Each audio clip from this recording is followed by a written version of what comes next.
Hi everyone, my name's Dr. Adam Fraser. I'm joined by Damien, CEO of AIA.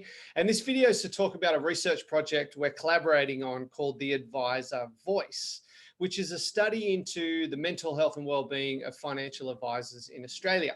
Now, I want to start by just telling the story of how this came about. And I was presenting at a conference, an advisor conference. I did my keynote, and in that I mentioned some of the work we've been doing with school principals and partners in professional services firms and leaders around wellbeing and burnout.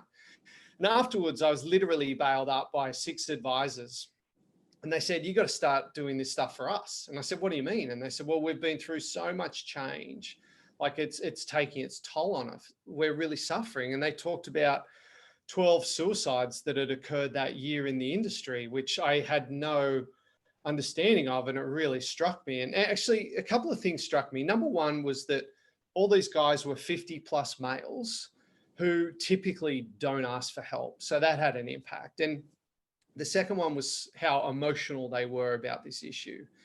And I went away and I couldn't stop thinking about it. And I thought, how do we make this happen? And I brought Deakin University on board for the research. We built the project, but our biggest hurdle was, how do we get funding for this research? And that's where AIA and that's where Damien came to our rescue as sponsors of the research. So Damien, I mean, that's the background, but what I want to get from you is why AIA are interested in getting behind this.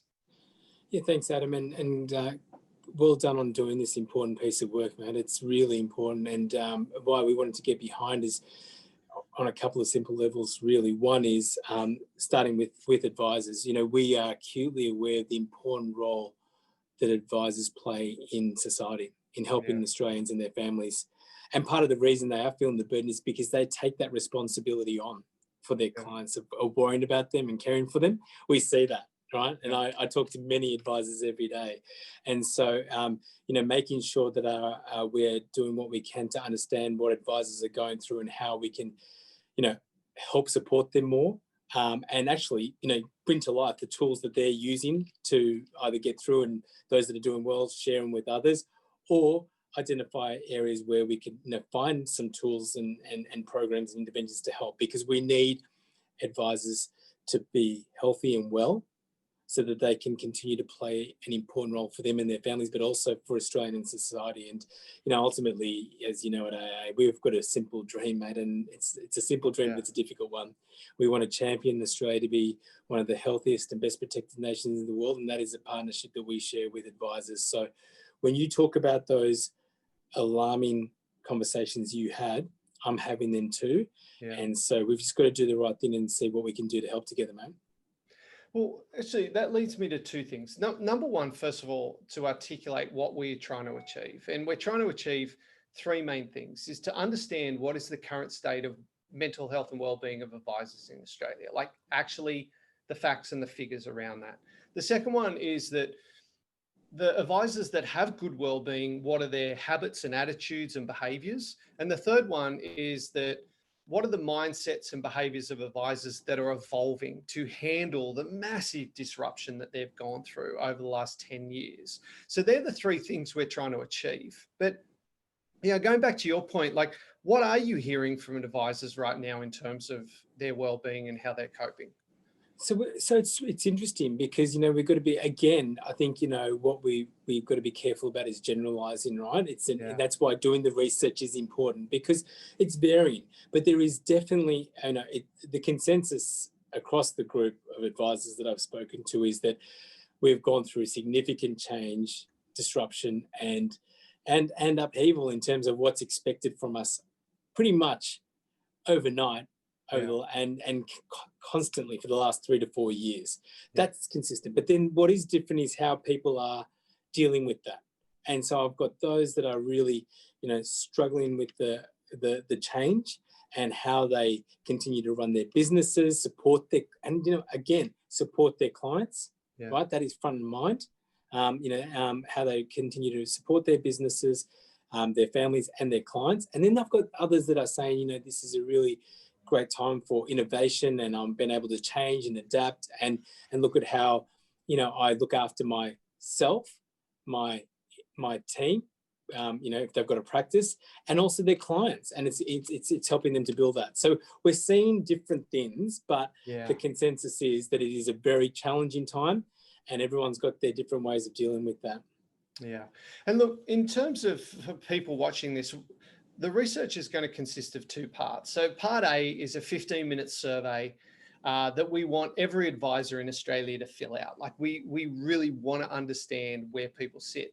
The second part is much more detailed look where they do the survey, but they also do a diary study, and they also do an interview to go a little bit deeper. And we're looking at about 50 advisors to do that. And we're inviting people to participate. So when this research comes out, which is around the 10th of November, I know AIA are supporting us in sending it out to advisors. We're going to share it on various platforms. We encourage people watching this that around that time to fill in that survey, but to also share it with colleagues and encourage other people to do it. Because the more people fill it out, the greater understanding we have, and the greater the clarity on the data is. And, you know, Damien, I think how we should wrap it up is just talk about how we're hoping, or what are we hoping this research does for advisors in the industry? Did you want to talk to that for a little bit? Yeah, Adam, I think this is a really important call to action, okay? I mean, this research has some very important, you know, outcomes that we're looking for. One is to understand how we can help advisors with their wellbeing, right, during this time of not just COVID-19, but the constant change that they've gone through, right? That's really important. And what are the tools that they can add to their toolkit to build up that resilience and deal with things, and or ask for help, right? You know, and get help from one another. So even if you're doing well, do the survey, because it'll help others to understand what may be working for you and how you can help them. The second one is really about getting a take to have a very important conversation with key stakeholders and decision makers, government, regulators, around the impacts to our advice industry and the real impacts it's having on the wellbeing of advisors and the state and health of advice. And we're in a live conversation on that right now, Adam, when we look at some of the recent regulatory announcements of review of the LIFT reforms and other things.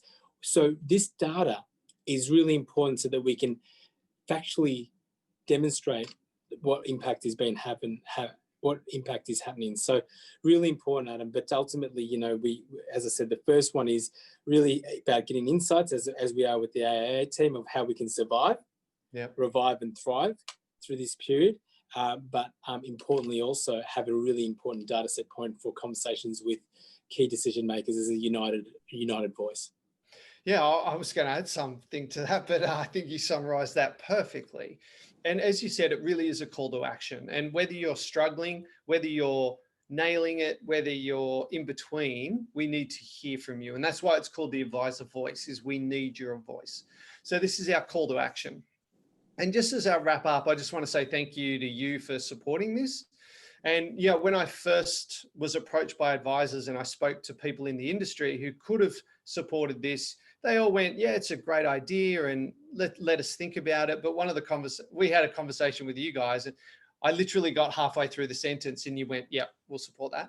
And you went, well, if it's about advisor wellbeing, we'll be behind it 100%. So I think this really illustrates, you know, how congruent you guys are to your vision and your values and the impact that you want to have. So thank you very much around that. Well, thanks, Adam. I appreciate that. But it's just about doing the right thing. And as I said, you know, congratulations and thank you to you and the team at Deakin for getting behind us to do this research for our industry, and to help our advisors, because, you know, talk is good, but action's even louder. Yeah, it's far better. So thank you once again. And for everyone watching this, make sure on the 10th of November, when this survey comes out, that you fill it out, but also forward it on to other people in the industry. So thanks, Damien, and thanks everyone for tuning in and watching. Thank you.